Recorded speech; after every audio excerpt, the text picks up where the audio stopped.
Bismillahirrahmanirrahim. Assalamualaikum warahmatullahi wabarakatuh. Alhamdulillah.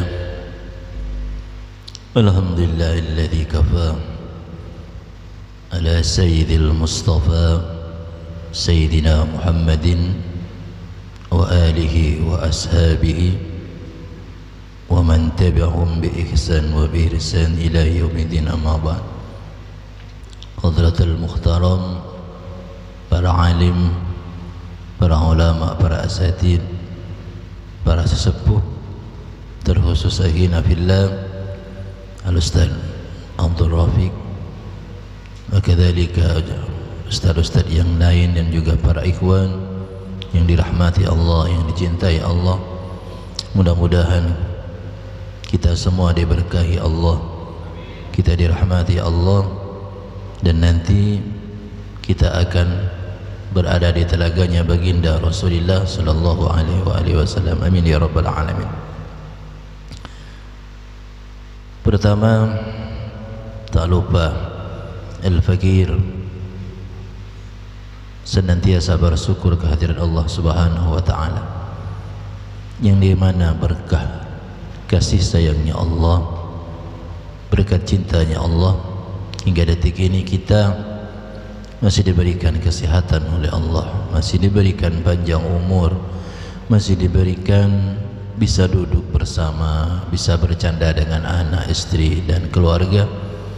Dan mudah-mudahan kenikmatan demi kenikmatan ini menjadi pertanda bahwa kita adalah orang-orang yang memang ditakdirkan oleh Allah untuk menjadi orang yang husnul khotimah, orang yang pada akhirnya, betul kata Ustaz Rafiq tadi, akhir lisan kita mengucapkan kalimah la ilaha illallah Muhammadur Rasulullah, karena itu adalah tiket kita menuju surganya Allah Subhanahu wa taala. Tidak peduli kita kita perampokkah kita bajingan kita mursalkah kita, tapi kalau akhir kalam kita dengan kalimah la ilaha illallah, maka itu tidak ada urusan, itu tidak ada urusan bagi Allah. Jadi siapa saja yang akhir kalimah atau akhir lisannya bisa mengucapkan kalimah la ilaha illallah, maka dakhalal jannah. Ini adalah sabda baginda Nabi Muhammad sallallahu alaihi wasallam. Hadirin ikhwani rahimakumullah, dan yang kedua kalinya tak lupa kita bersalawat dan bersalam terhadap baginda Rasulullah sallallahu alaihi wasallam dengan ucapan Allahumma salli ala sayyidina Muhammad wa ala alihi washabihi ajmain. Karena apa? Mumpung ini bulan Maulid, bulan yang dimana di bulan ini sangat ditunggu-tunggu oleh segenap makhluk, baik itu yang ada di dunia atau yang ada di bumi, terlebih-lebih makhluk yang ada di langitnya Allah. Karena di bulan ini telah terukir sejarah yang sangat besar, telah terlahir manusia yang sangat mulia, manusia yang sangat agung, yakni baginda Nabi Muhammad sallallahu alaihi wasallam. Bahkan andaikan diceritakan semua tentang baginda Nabi Muhammad, saya rasa dari awal, dari kita lahir sampai kita meninggal, maka itu tidak akan pernah selesai kalau berbicara tentang baginda Nabi Muhammad sallallahu alaihi wasallam. Karena Rasulullah yakni bukan manusia biasa.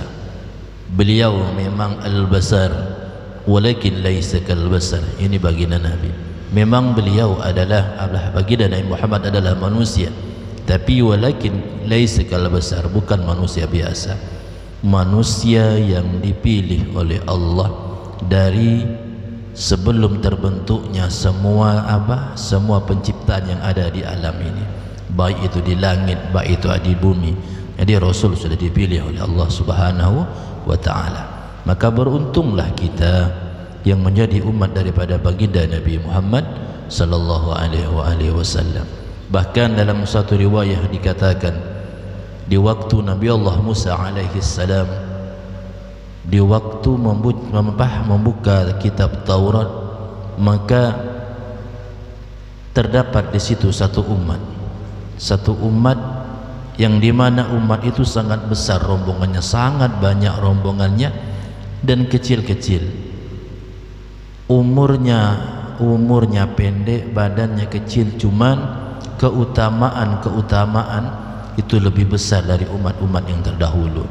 Maka Nabi Allah Musa minta kepada Allah, berbicara kepada Allah, karena Nabi Allah Musa ini adalah kalimullah, salah satu nabi yang bisa berbicara langsung kepada Allah Subhanahu wa taala. Ya Allah, jadikanlah umat itu umatku. Maka dijawab oleh Allah, wahai Musa, itu adalah umatnya Nabi Muhammad yang dikhususkan umat akhir zaman. Bahkan setelah 3 kali dipinta, maka Nabi Musa ini minta kepada Allah, ya Allah, kalaulah itu tidak bisa engkau jadikan umatku, maka jadikanlah aku umat daripada baginda Nabi Muhammad sallallahu alaihi wasallam. Tidak, wahai Musa, engkau sudah dengan kedudukanmu, dan itu khusus untuk kekasihku. Jadi beruntung kita tidak pernah minta kepada Allah, kita tidak pernah berdoa, ya Allah jadikanlah aku umat Nabi Muhammad, tidak. Tapi kita sudah ditakdirkan oleh Allah untuk menjadi umat beliau, dan ini adalah suatu keutamaan yang sangat luar biasa. Bahkan di dalam Al-Quran Allah menegaskan, qul bifadlillahi wa birahmatihi falyafrahu biha. Jadi kata Allah, katakanlah Muhammad bifadlillahi wa birahmatihi. Di dalam tafsirnya Al-Imam Ibnu Katsir dikatakan yang maksud bifadlillahi wa birahmatihi adalah ay al-iman wa dinul Islam, yakni iman kepada Allah dan dengan adanya agama Islam.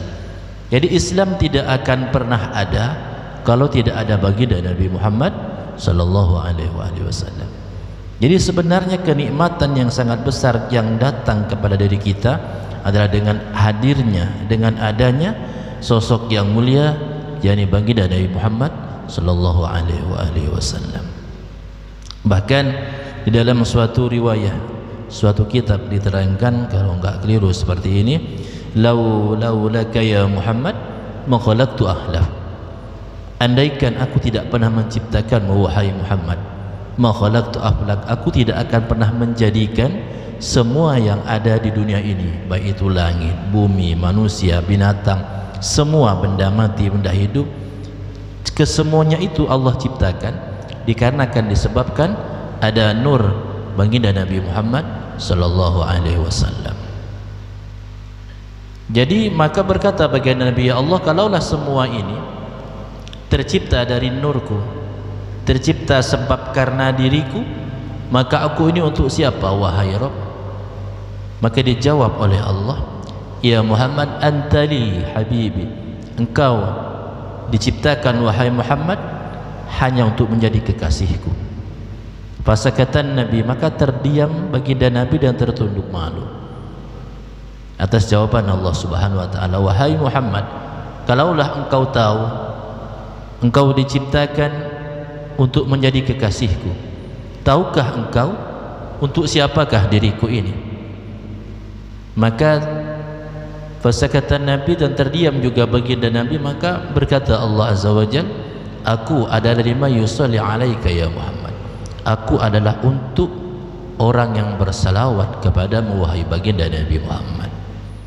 Jadi pada dasarnya setelah saya telaah, setelah saya kaji dari riwayah-riwayah, dari hadis-hadis, bahkan ada suatu riwayah di zaman Bani Israel, ada seorang yang hidup dari itu umurnya 500 tahun, zaman insyaallah zaman Nabi Allah Musa alaihissalam, hidup 500 tahun, tidak sekalipun dia bermaksiat kepada Allah, berzikir mulai dia balik sampai meninggal dunia berzikir, cuman zikirnya la ilaha illallah, la ilaha, tidak diteruskan Muhammadur Rasulullah.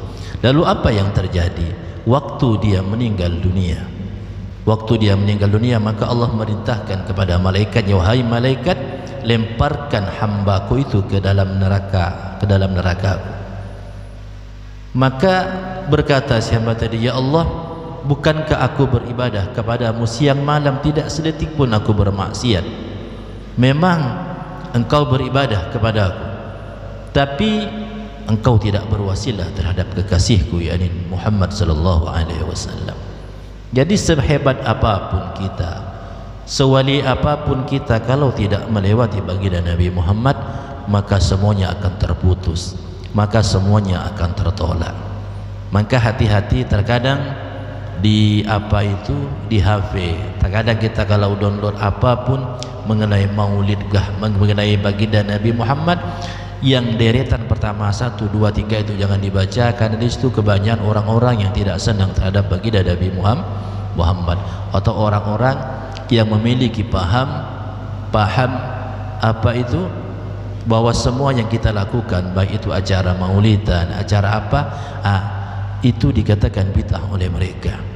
Jadi sekarang ini sadar atau tidak, teknologi udah dikuasai oleh orang-orang Wahabiyah, orang-orang yang memiliki pemikiran yang kalau kita ini kan gini, pemikiran kita ini berasaskan Thariqah Alawiyah.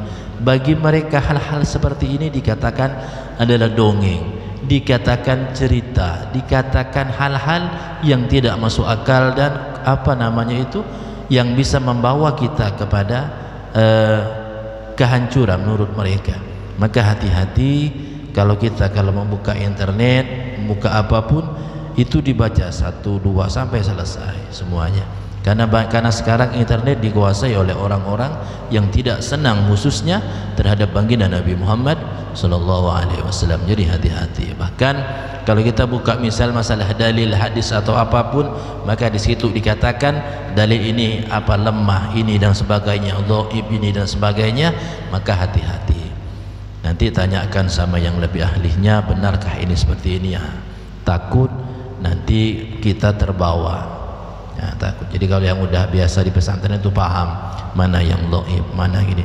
Jadi alangkah baiknya, betul kata guru kita Habib Zain Al-Abidin, jangan kalau kita melihat sesuatu yang bersentuhan dengan baginda Nabi Muhammad, jangan langsung kita mengatakan oh itu dhaif hadisnya, tadi yang nanti antum katakan itu dhaif. Kalau saya seperti ini, kalaulah hadis itu dhaif, kenapa di dalam Al-Quran ditegaskan oleh Allah, innallaha wa malaikatahu yusalluna 'alan nabi ya ayyuhalladzina amanu sallu 'alaihi wa sallimu taslima. Andaikan itu bukan Al-Quran, saya pastikan pasti udah didhaifkan, dipalsukan. Karena itu Al-Quran, maka mereka tidak bisa membantah.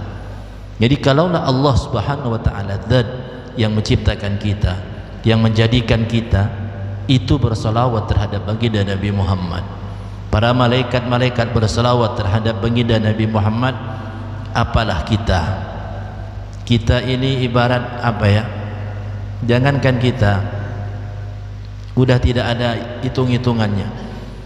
Jadi kalau Allah yang menciptakan kehidupan ini dari ada hingga tiada, dari zamannya sebelum Nabi Allah Adam sampai sekarang, itu bersalawat terhadap baginda Nabi Muhammad, apalagi kita selaku umatnya. Jadi kalau ada orang mengatakan salawat itu bid'ah, ini bid'ah, itu jaga anak-anak kita. Karena di tempat saya sudah banyak kejadian pesantren-pesantren seperti itu, udah banyak. Makanya kalau mondokkan anaknya hati-hati, kalau bisa mondokkan ke tempat guru-guru kita, itu lebih aman. Karena apa? Karena kejadian di tempat saya itu kemarin mungkin udah 1 bulan 2 bulan. Jadi anaknya itu mondok di dekat rumah saya itu mondok. Jadi mondok di sana, pas udah mungkin 10 tahunan pulang anak tadi, dan dia berkata kepada ayah ibu, mari bersahadat. Karena selama ini yang kalian lakukan, yang kita lakukan adalah suatu kesalahan, dan mungkin kita sudah keluar dari undang-undang peraturan Islam. Jadi disahadati lagi orang tuanya, dan itu menjadi konflik, menjadi masalah. Jadi hati-hati anak-anak kita kalau mau mondokkan, mondokkan ke apa itu ke tempat yang udah jelas, ke tempat yang udah memang dari dulunya berpaham Ahlus Sunnah, atau yang udah apa itu yang roisnya atau gurunya itu para sayyid, para habaib, itu lebih aman. Yang baru-baru ini yang di bawah tol 2 itu yang arah ke Rumkin, itu belah kanan, itu pondok pesantrennya Mudhirul Haq. Mudhirul Haq itu dari namanya udah jelas menjelaskan kebatilan, menjelaskan kebenaran. Jadi kalau udah yang benar masih mau dijelaskan lagi, itu kan bingung. Jadi maka hati-hati, jaga anak kita, jaga keluarga kita. Karena apa? Karena zaman ini makin tahun makin tidak karuan. Maka mumpung ini bulan Maulid, maka mari kita bersalawat terhadap baginda Nabi Muhammad semampu kita.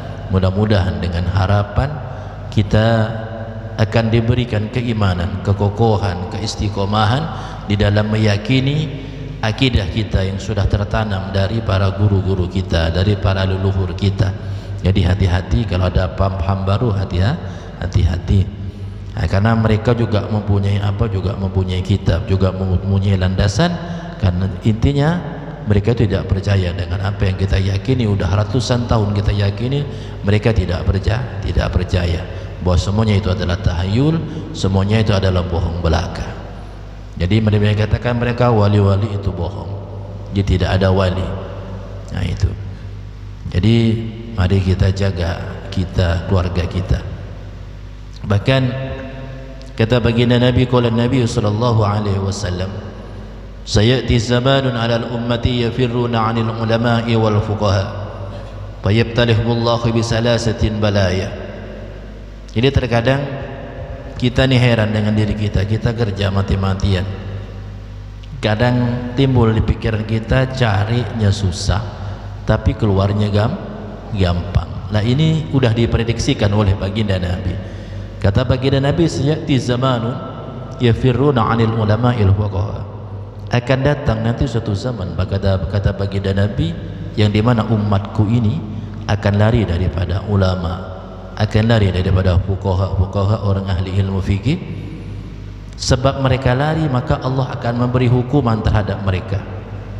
Apa yang pertama kata baginda Nabi, awwaluhu yarfa'ullahu al-barakata min kasbihim. Allah akan mengangkat keberkahan dari pekerjaan mereka. Maka terkadang saya juga heran, kalau uang 100.000, 200.000 itu macam ditiup angin. Mungkin saya berpikir mungkin sudah sampai zamannya. Sudah sampai zamannya apa yang disabdakan oleh baginda Nabi Muhammad sallallahu alaihi wasallam. Dan yang kedua kata baginda Nabi, yusallitullahu ta'ala alaihim sultanan zaliman. Allah akan mengirimkan kepada kita, yakni pemimpin yang zalim. Nah sekarang sudah sampai waktunya. Yang mungkin kita sudah lihat di medsos, di TV, di Twitter, IG dan sebagainya, bagaimana pemerintah ini sangat begitu tidak adil kepada warganya. Nah ini bukan bahas masalah pemerintah, tapi hadis yang kita bahas. Dan yang ketiga kata Allah, yakhriju minad dunya bighairi imanin, naudzubillah.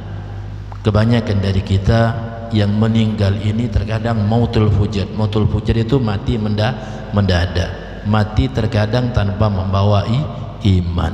Kayak macam kemarin yang kejadian waktu pertandingan sepak bola yang baru-baru ini, berapa ratus orang meninggal karena hal suatu yang tidak berguna. Bagaimana dia di alam barzahnya Allah, bagaimana dia akan bertemu dengan para malaikat-malaikatnya Allah. Sedangkan mereka mungkin, ini cuma suudzon hati saya, mungkin mereka waktu itu tidak sholat. Apa yang akan dikatakan di hadapan Allah subhanahu wa ta'ala?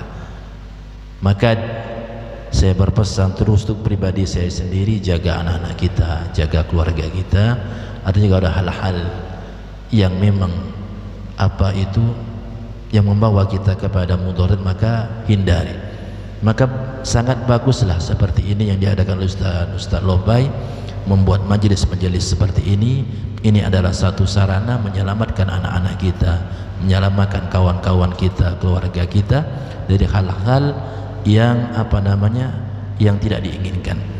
Jadi betul kata guru kita Habib Mahdi, salah satu cara atau metode untuk selamat tiada lain, yakni dengan memperbanyak kita datang ke majelis-majelis ilmu, majelis, apalagi majelis seperti ini.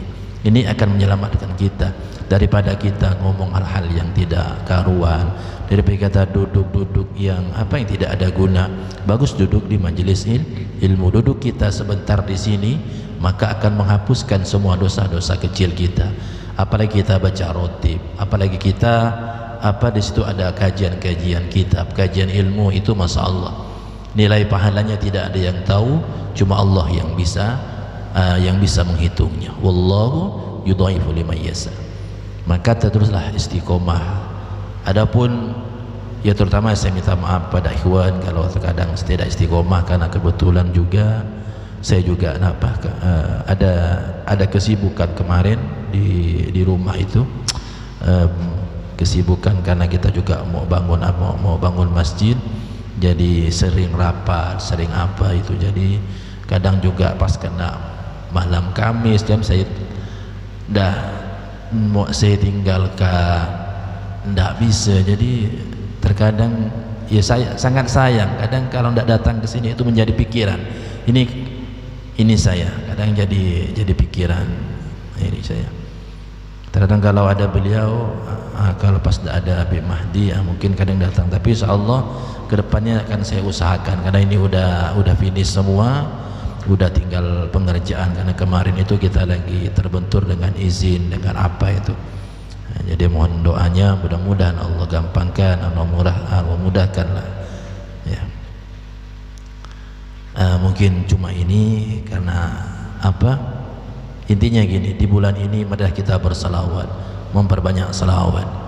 Jadi tidak ada topik yang selain indah, selain yakni kita bersalawat terhadap baginda Nabi Muhammad sallallahu alaihi wasallam. Dan kalau bisa di bulan Maulid ini beli buku sirah Nabi itu kita baca, betul-betul kita baca dengan khusyuk, dengan harapan kita menghormati baginda Nabi di bulan ini, dengan harapan nanti kita meninggal bertemu Nabi. Itu harapan kita. Akhiran, assalamualaikum warahmatullahi wabarakatuh.